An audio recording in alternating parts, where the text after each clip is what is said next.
Hi everyone, welcome to my channel. पिछले video में हमने पेस्ट स्पेशल के सारे ऑप्शन कंप्लीट कर लिए हैं। इस वीडियो में हम एक्सेल के आगे के ऑप्शन देखने वाले हैं, तो वीडियो के लास्ट तक बने रहिए, आपको काफ़ी कुछ सीखने को मिलेगा।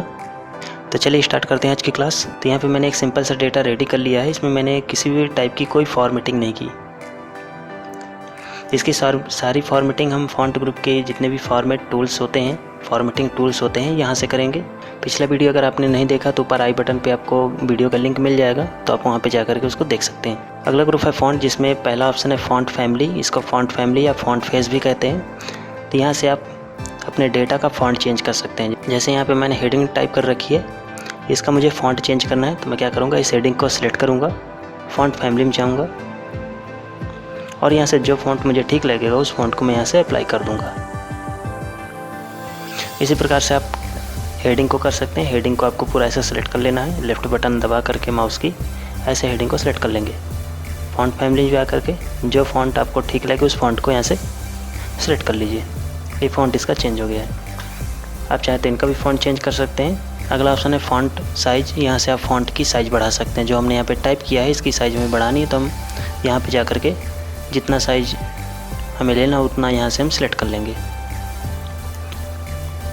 इसमें मिनिमम 8 और मैक्सिमम 72 तक दिया होता है। अगर इससे भी कम या ज़्यादा अगर आप फ़ॉन्ट साइज करनी है तब फिर हम ग्रो फॉन्ट ऑप्शन का यूज करते हैं। इसको इंक्रीज़ फॉन्ट भी कहते हैं या ग्रो फॉन्ट भी कहते हैं। इसको डिक्रीज़ फॉन्ट या स्लिंग फॉन्ट भी कहा जाता है। एमएस वर्ड में ग्रो फॉन्ट और स्लिंग फॉन्ट होता है, इसमें इंक्रीज़ फॉन्ट और डिक्रीज़ फॉन्ट के नाम से होता है। इसको क्लिक करेंगे तो यहाँ पर आप फॉन्ट की साइज़ बढ़ा सकते हैं। इसमें क्लिक करके आप फ़ॉन्ट की साइज़ को कम कर सकते हैं। ये होता है फ़ॉन्ट को बोल्ड करने के लिए। जैसे हमने यहाँ पे डेटा टाइप कर रखा है या यहाँ पे हेडिंग टाइप की है, इसको हमें बोल्ड करना है तो हम सेलेक्ट करके इसको बोल्ड वाले ऑप्शन में क्लिक करके इसको बोल्ड कर सकते हैं।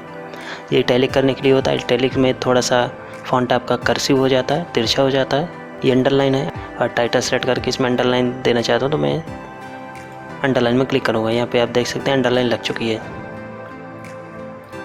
नेक्स्ट ऑप्शन है बॉर्डर। बॉर्डर यूज किया जाता है डेटा में बॉर्डर देने के लिए। जैसे मुझे टाइटल से लेकर के पूरे डेटा में बॉर्डर देना है तो मैं ऐसे सेलेक्ट करूंगा और यहाँ पे बॉर्डर के ड्रॉप डाउन बटन जा करके ऑल बॉर्डर में क्लिक कर दूंगा, तो पूरे डेटा में मेरा बॉर्डर अप्लाई हो जाएगा। नेक्स्ट है फिल कलर। फिल कलर में क्या होता है, सेल का कलर हम यहाँ से चेंज कर सकते हैं। जैसे मुझे ये जो हेडिंग्स मैंने दी है इनका कलर मुझे चेंज करना है तो मैं ऐसे सेलेक्ट करूँगा, फिल कलर में जाऊंगा, जो कलर ठीक लगेगा वो कलर मैं यहाँ से अप्लाई कर दूंगा। नेक्स्ट ऑप्शन है फ़ॉन्ट कलर। फ़ॉन्ट कलर में क्या होगा, जो फ़ॉन्ट आपने टाइप किया है उनको आपको सेलेक्ट करना है और यहाँ पे आकर के जो फ़ॉन्ट का कलर आपको ठीक लगे उस कलर को यहाँ से अप्लाई कर लेना है। ये होता है फ़ॉन्ट कलर।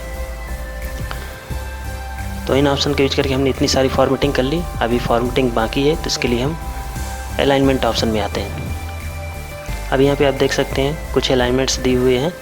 ये टॉप अलाइन है, ये सेंटर मिडिल अलाइन है और ये बॉटम अलाइन है। इससे क्या होता है, जो सेल में आपका डेटा होता है उसको हम यहाँ से अलाइन कर सकते हैं। जैसे मैंने सीरियल नंबर को सिलेक्ट कर रखा है, अगर मैं इसमें टॉप में क्लिक करूँगा तो सीरियल नंबर जो टाइप है वो सेल के टॉप में पहुँच जाएगा।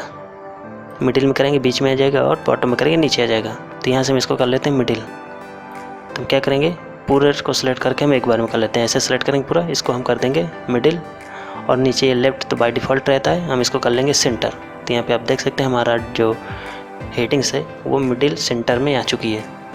राइट करेंगे, राइट में आ जाएगी। इसमें अगला ऑप्शन जो दिया है वो है ओरिएंटेशन। ये टेक्स्ट ओरिएंटेशन होता है। जैसे मान लीजिए मुझे जो सीरियल नंबर है इसको थोड़ा तिरछा लिखना है, ऐसे डायगोनल में लिखना है, तो यहाँ से जा कर के आप यहाँ से एंगल चेंज कर सकते हैं। तो मैंने एंगल इसका चेंज कर दिया। तो यहाँ पे आप देखिए जो सीरियल नंबर था वो ऐसे तिरछा लिख गया। डाउन करेंगे नीचे की ओर आ जाएगा, ठीक है। वर्टिकल करेंगे ऊपर से नीचे की ओर ऐसे लिख जाएगा। तो आप इसको यहाँ से ऐसे चेंज कर सकते हैं। वापस इसकी पहली वाली दशा मिलाने के लिए फॉर्मेट सेल अलाइनमेंट में जाएंगे।